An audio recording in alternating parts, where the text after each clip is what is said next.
ناظرین محترم، حضرت فاطمہ رضی اللہ تعالی عنہا کی پیدائش کے وقت کیوں مکہ کی تمام دائیوں نے ان کی والدہ حضرت ختیجہ کو اکیلا چھوڑ دیا تھا؟ دردیزہ کے دوران کیوں حضرت ختیجہ کے پاس کوئی نہ تھا؟ حضرت فاطمہ کی پیدائش کے وقت کیوں مکہ کے سرداروں نے حضور اکرم صلی اللہ علیہ وآلہ وسلم کے گھر کا گھراؤ کیا؟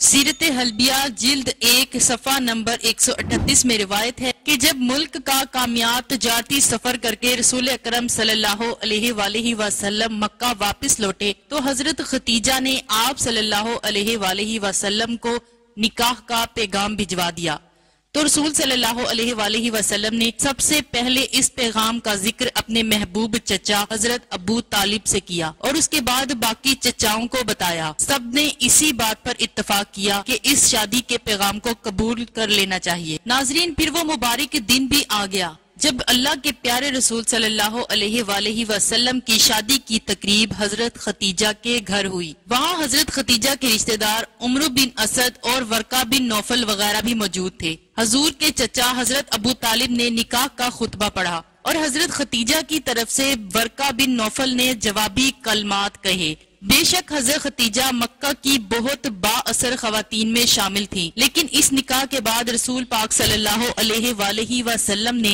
تبلیغ حق کا پیغام دینا شروع کیا تو مکہ کی خواتین نے حضرت ختیجہ کا بھی بائیکاٹ کر دیا اور ساری عورتیں یوں تانے دینے لگی، ختیجہ نے ایک تنگ دست اور یتیم جوان سے شادی کر کے اپنی شخصیت گرا دی ہے۔ اس لیے اس شادی کے واقعہ کے بعد مکہ کے سردار اور امیر عورتوں نے حضرت ختیجہ کی طرف آنا کم کر دیا۔ شب معراج کی رات جب حضور اکرم صلی اللہ علیہ وآلہ وسلم جنت سے گزرے تو حضرت جبرائیل نے آپ صلی اللہ علیہ وآلہ وسلم کو درخت طوبہ کا میوہ پیش کیا۔ جب پیغمبر زمین پر واپس آئے تو اس میوہ سے حضرت فاطمہ کی ولادت کا عمل شروع ہوا۔ اگرچہ معراج مکہ کے آخری ایام میں ہوئی، لیکن مفسرین نے لکھا ہے کہ معراج بھی نبی مکرم صلی اللہ علیہ وآلہ وسلم کو کئی دفعہ ہوئی، جیسا کہ بہت سی احادیث میں ہمیں یہ ملتا ہے کہ نبی کریم صلی اللہ علیہ وآلہ وسلم اپنی لاڈلی بیٹی فاطمہ کو بوسے دیا کرتے تھے۔ ایک دن آپ کی زوجہ نے سوال کیا کہ آپ فاطمہ کو اتنا کیوں چومتے ہیں؟ تو نبی مکرم صلی اللہ علیہ وآلہ وسلم نے فرمایا، میں جب بھی فاطمہ کو بوسہ دیتا ہوں تو مجھے اس میں سے جنت کی خوشبو محسوس ہوتی ہے۔ اس حدیث کو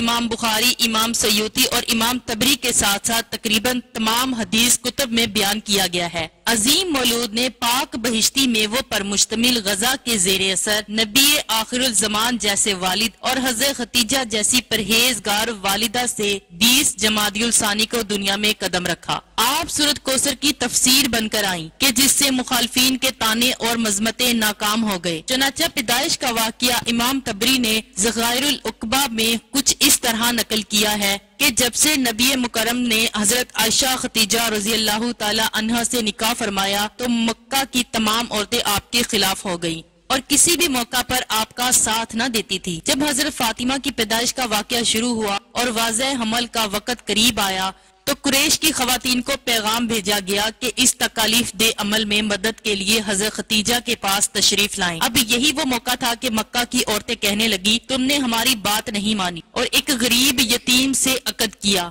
اب اسی سے کہو کہ تمہارے لیے دائی کا بندوبست کرے، ہم تو ہرگز مدد کو نہ آئیں گی۔ حضرت ختیجہ نے جب یہ سنا تو بہت غمگین ہو گئی۔ مکہ میں فوراً خبر پھیل گئی تو مکہ کے مشرکوں نے حضور اکرم صلی اللہ علیہ وآلہ وسلم کے گھر کا گھیراؤ کر لیا کہ آج کسی کو بھی حضرت ختیجہ کے پاس اندر نہیں جانے دیا جائے۔ خیر، واضح حمل کا سخت وقت کا آغاز ہوتا ہے اور حضرت ختیجہ اکیلی ہیں، کوئی معاون نہ ہے۔ آپ سلام اللہ علیہ کے دل کی دھڑکنیں تیز تر ہو گئیں اور لوگوں کی سرد مہری آپ سلام اللہ علیہ کے لیے موجب تکلیف تھی۔ اچانک آپ کی روح کے افق میں ایک روشنی پیدا ہوئی، آنکھیں کھولی تو 4 خواتین کو اپنے نزدیک پایا، بہت پریشان ہوئی۔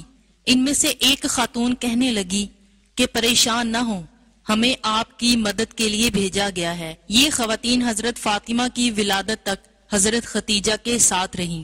حضرت فاطمہ کی پیدائش کے بعد جب اس واقعہ کا ذکر حضرت ختیجہ نے حضور اکرم صلی اللہ علیہ وآلہ وسلم سے کیا تو نبی مکرم نے فرمایا کہ وہ عورتیں فرعون کی بیوی آسیہ، مریم بنت عمران، سارہ، موسیٰ بن عمران کی بیٹی کلثوم تھی۔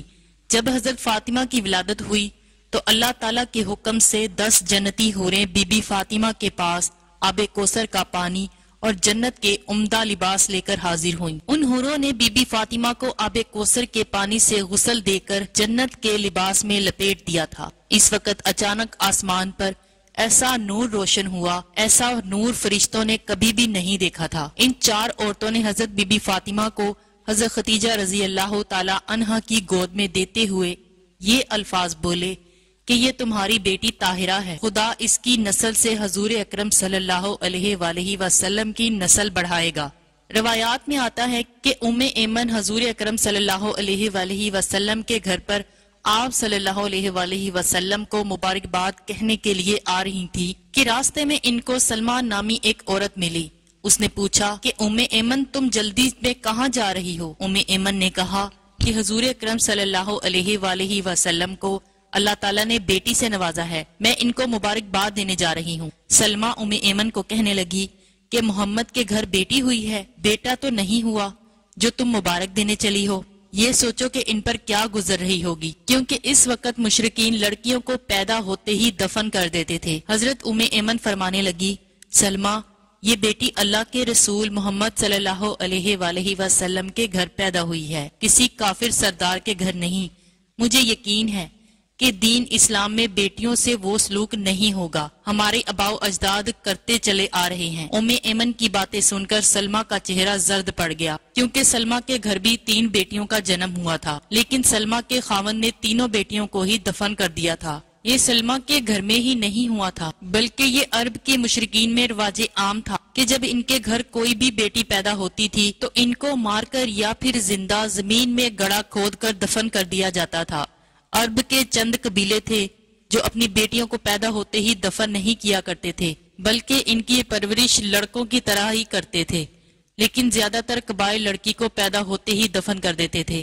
سلمہ بھی ایمن سے باتیں کرتے ہوئے ان کے ساتھ ہی حضور اکرم صلی اللہ علیہ وآلہ وسلم کے گھر چلی گئیں۔ سلمہ نے سوچا کہ میں بھی دیکھتی ہوں کہ حضور اکرم صلی اللہ علیہ وآلہ وسلم کا بیٹی کی ولادت پر رد عمل کیا ہے۔ جب یہ دونوں خواتین حضور اکرم کے گھر پہنچی تو کیا کیا دیکھا کہ حضور اکرم صلی اللہ علیہ وآلہ وسلم اپنی بیٹی کو گود میں اٹھائے پیار کر رہے ہیں، ان کے چہرے سے بوسے لے رہے ہیں۔ جو بھی بیٹی کی مبارک دینے کے لیے آتا تھا ان کو خوشی خوشی خیر مبارک کہہ کر روانہ کر رہے ہیں۔ سلمہ حضور اکرم صلی اللہ علیہ وآلہ وسلم کے قدموں میں بیٹھ کر رونے لگی، یا رسول اللہ صلی اللہ علیہ وآلہ وسلم، آپ صلی اللہ علیہ وآلہ وسلم کا دین سچا ہے، آپ صلی اللہ علیہ وآلہ وسلم سچے ہیں، آپ صلی اللہ علیہ وآلہ وسلم کا خدا سچا ہے، آپ صلی اللہ علیہ وآلہ وسلم کا گھرانہ سچا ہے۔ بے شک